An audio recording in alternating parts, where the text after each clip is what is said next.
السلام علیکم ورحمۃ اللہ وبرکاتہ۔ بچوں آج ہم پڑھیں گے ماحولیات حصہ اول۔ آج ہم پڑھیں گے بچوں سبق نمبر 11۔ آئیے جسم کے اندر دیکھیں۔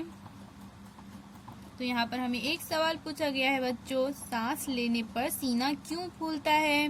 جب ہم سانس لیتے ہیں بچوں تو ہمارا سینہ اس طرح سے پھول جاتا ہے۔ تو کیوں پھولتا ہے بچوں؟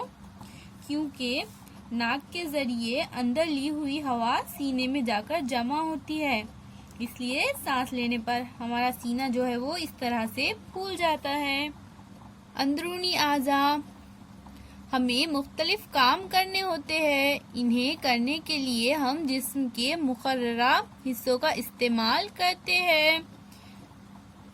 یاد کر کے بتائیے، ذیل کے کام کرنے کے لیے ہم جسم کے کون سے حصے استعمال کرتے ہیں؟ دیکھیے بچوں یہاں پر ہمیں 4 کام دیے گئے ہیں، دیکھنا، چلنا، سننا اور لکھنا۔ تو ہمیں بتانا ہے کہ ہم یہ کام کرنے کے لیے کون سے جسم کے حصے کا استعمال کرتے ہیں۔ تو نمبر 1 ہے دیکھنا۔ تو بچوں ہم دیکھنے کے لیے کون سے حصے کا استعمال کرتے ہیں جسم کے؟ دیکھنے کے لیے ہم آنکھوں کا استعمال کرتے ہیں۔ نمبر 2 ہے چلنا۔ چلنے کے لیے ہم پیروں کا استعمال کرتے ہیں۔ نمبر 3 سننا۔ سننے کے لیے ہم کانوں کا استعمال کرتے ہیں۔ نمبر 4 لکھنا۔ لکھنے کے لیے بچوں ہم ہاتھ کی انگلیوں کا استعمال کرتے ہیں۔ لکھنے کے لیے ہم ہاتھ کا استعمال کرتے ہیں۔ بیرونی عضو کسے کہتے ہیں؟ بیرونی اعضاء کی مثالیں بتائیے۔ تو بچوں بیرونی عضو کسے کہتے ہیں؟ بیرونی عضو یعنی بچوں ایسے عضو جو جسم کے باہر ہوتا ہے، اسے بیرونی عضو کہتے ہیں۔ مثلاً بچوں کان، آنکھ، ناک، سر، ہاتھ اور پیر یہ سب جسم کے باہری حصے ہیں، یعنی یہ سب کیا ہے بچوں؟ یہ سب بیرونی اعضاء ہیں۔ کون کون سے اعضاء کو حسی اعضاء کہتے ہیں؟ ان اعضاء کو حسی اعضاء کیوں کہتے ہیں؟ تو حسی اعضاء کون کون سے ہیں بچوں؟ آنکھ، کان، ناک، زبان اور جلد، یہ ہمارے حسی اعضاء ہیں۔ ان بیرونی اعضاء سے ہمیں اطراف کے حالات کا علم ہوتا ہے، اس لیے ایسے اعضاء کو حسی اعضاء کہتے ہیں۔ کسی خاص فعل کو انجام دینے کے لیے استعمال ہونے والے جسم کے مخصوص حصے کو عضو کہتے ہیں۔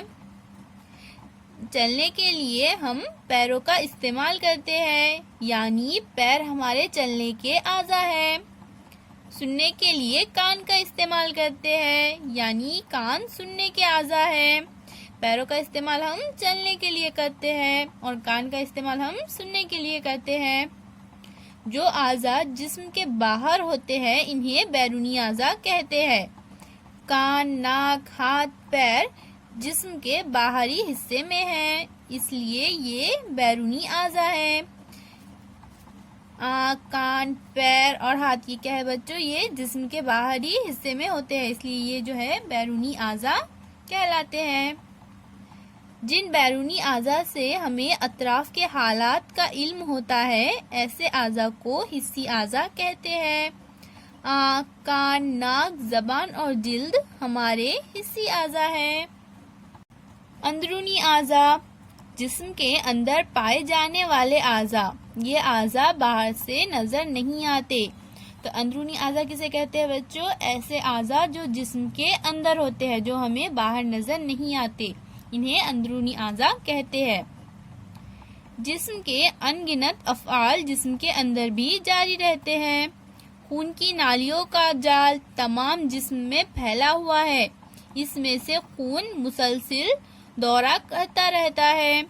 سانس کے ذریعے ہم ہوا جسم کے اندر لیتے ہیں، جو خون کے ذریعے پورے جسم میں پہنچائی جاتی ہے۔ غذا کھانے پر وہ ہضم ہوتی ہے۔ یہ کام الگ الگ اعضاء کرتے ہیں، انہیں اندرونی اعضاء کہتے ہیں۔ تو بچوں اندرونی اعضاء کون کون سے ہیں اور ان کا کام کیا ہوتا ہے، اس بارے میں اب ہم اگلی ویڈیو میں پڑھیں گے۔ اللہ حافظ۔